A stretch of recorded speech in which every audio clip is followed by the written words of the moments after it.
रास्ते के बीच गाड़ियां लगाकर गप्पे मार रहे हो, हटाओ।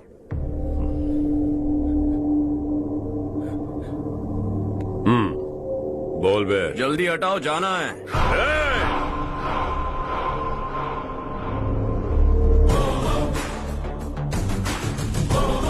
तू यहाँ कैसे बे?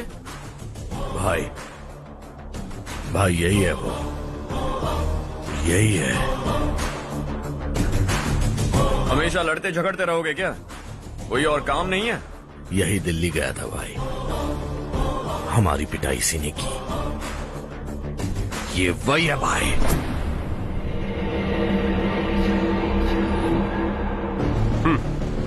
एक ही जगह पर दोनों शिकार एक साथ, मजा आएगा। तो तू है मिनिस्टर का बेटा? दिल्ली जाकर तेरे बाप को समझाने की कोशिश की थी मैंने, फिर भी उसने इन गधों को भेजा।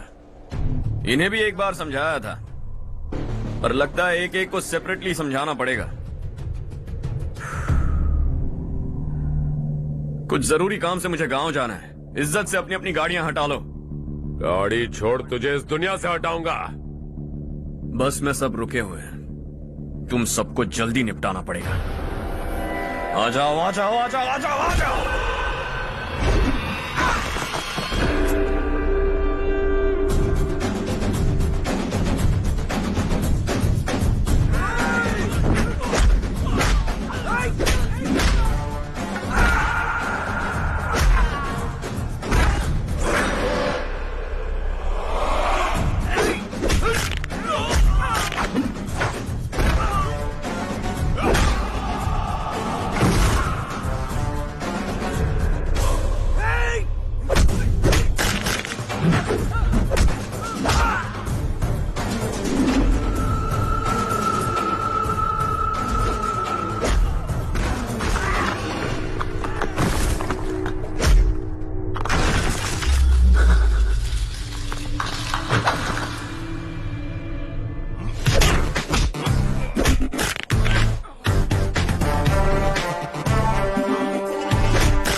अपने बाप को समझा दे, वरना उसका भी यही हाल करूंगा।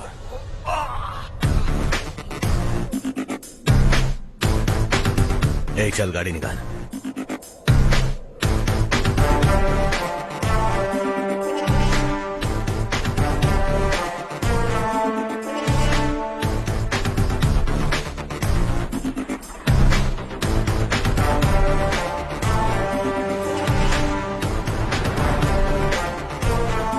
चलो चलो।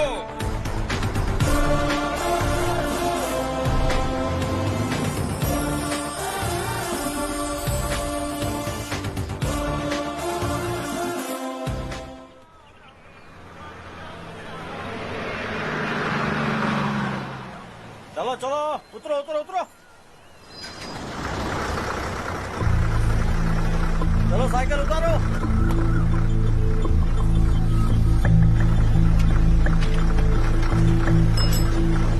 हाँ चलो चलो।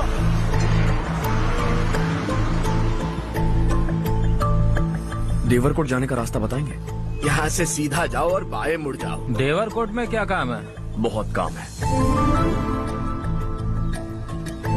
लगता है अब तेरे हिसाब में गड़बड़ होगी। सही कहा। हमेशा गांव से लोगों को जाते हुए देखा है, कितने दिनों बाद आज पहली बार किसी को गांव में आते हुए देखा। ऐसे ही लोग अगर गांव में आते रहे तो मेरे दिल को बहुत सुकून मिलेगा। है देश ये तेरा है, धरती ये तेरी है, साथ दे रही गले से लगा।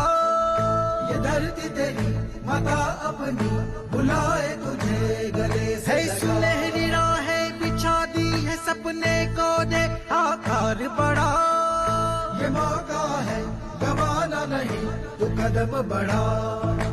तू बड़े दिल वाला, तू बड़े दिल वाला, तू बड़े दिल वाला, तू बड़े दिल वाला, तू बड़े दिल वाला, तू बड़े दिल वाला, तू बड़े दिल वाला, तू बड़े दिल वाला।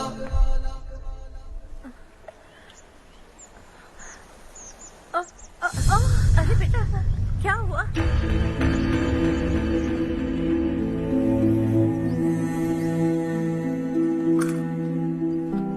क्या हुआ बेटा? चक्कर आकर गिर गई थी तो इस लड़के ने आकर मेरी मदद की है। बहुत बहुत शुक्रिया। इतनी दूर पानी लाने के लिए घर का कोई आदमी क्यों नहीं जाता? इस घर का इकलौता मर्द मैं ही हूँ साहब। मेरा एक बेटा फौज में शहीद हो गया। सरकार की तरफ से जो पैसे मिले उससे ये जमीन खरीदी हमने। अब इसी से हमारी गुजर बसर होती है। इन हालातों में जीना बहुत मुश्किल है साहब।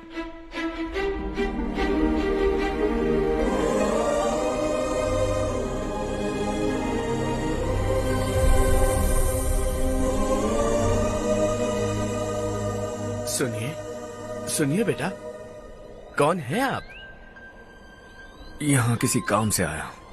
कहाँ रहूं कुछ समझ में नहीं आ रहा। यहाँ आसपास कोई लॉज वगैरह है? ऐसे इलाके में तुम्हें लॉज कहाँ मिलेगा बेटा? इस गांव में नारायण राव नाम का एक आदमी रहता है। बड़ा ही नेक दिल आदमी है। बाहर से जो आता है वो उसे अपने घर में रख लेता है। मैं तुम्हें वहाँ ले चलता हूँ बेटा। सुनो, हाँ ये 2 बोरियां उस तरफ और 2 बोरियां इस तरफ रख दो। हाँ ठीक है। सुबह राजू का फोन आया था। लड़के वालों को दिखाने के लिए बिटिया की कुछ तस्वीरें चाहिए। वहाँ अच्छे रिश्ते मिल सकते हैं। पर मुझे तो आज खेतों में दवाई डालने जाना है। हाँ हाँ, जैसे तुम्हारा बहुत बड़ा खेत है। तुम्हारे खेतों में सोना उगता है क्या? तुम अपनी ये बकवास बंद करोगी? देखो मेरी बात सुनो, खेत का काम मैं संभाल लूंगा। तुम बच्ची को लेकर आराम से शहर जाओ। नारायण राव, ये लड़का गांव में कुछ काम से आया था। जगह ना मिलने पर मंदिर के बाहर सो गया था। ये नारायण राव जी हैं। तुम कौन हो बेटा और इस गांव में क्या काम है? मेरा नाम हर्षवर्धन है। मैं कुछ गाँव पर रिसर्च कर रहा हूँ। कुछ दिन यहीं रहकर इस गाँव के बारे में जानना चाहता हूँ। यहाँ बस खंडर है और वही घिसे पिटे लोग। इसके अलावा तुम्हें कुछ नहीं मिलेगा। तुम जैसे लोगों के रहने के लिए इस गांव में सुविधाएं नहीं है बेटा। अगर तुम चाहो तो हमारे साथ रह सकते हो। सुना है इस घर में कोई नहीं रहता। अगर दिक्कत ना हो तो मैं यहीं रह जाऊँ। उस घर की सफाई सालों से नहीं हुई है। तुम वहाँ नहीं रह पाओगे। तुम यहीं रहो बेटा। वहाँ रहूंगा तो अच्छा होगा। देखो, घर की सफाई करवा दो और इन्हें जो चाहिए वो दे। ठीक है भैया। जाओ बेटा जाओ। सुनो बेटा, खाने के लिए हमारे घर आ जाना। जैसा आप कहें। चलिए।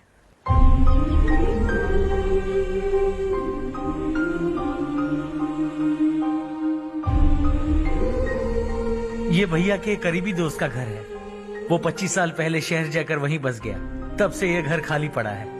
आप उस कमरे में रह सकते हैं। अगर कुछ भी चाहिए हो तो मुझे बता देना। जी जरूर। हाँ, हमारा एक दूर का रिश्तेदार है। वो नालायक है और यहीं रहता है। अगर आपको थोड़ा भी तंग किया तो आकर मुझे बता देना। चलिए चलता हूँ। ओह अच्छा, तो तुम मेरे साथ इस घर को शेयर करने वाले हो। आई एम राजा रत्नम। उन्होंने तो कुछ और ही कहा था। मैं अच्छी तरह से जानता हूँ कि उन्होंने मेरे बारे में क्या कहा होगा। जानते हो मैं क्या काम करता हूँ? आप ही बताइए, क्या काम करते हैं आप? जीने के लिए काम करना जरूरी है क्या? मैंने तो ऐसे ही पूछा। हाँ, फैमिली नहीं है? फैमिली नहीं तो क्या बेकार हूँ मैं? नालायक बोलकर इज्जत का कचरा कर दिया। पहले जाकर उससे निपटता हूँ।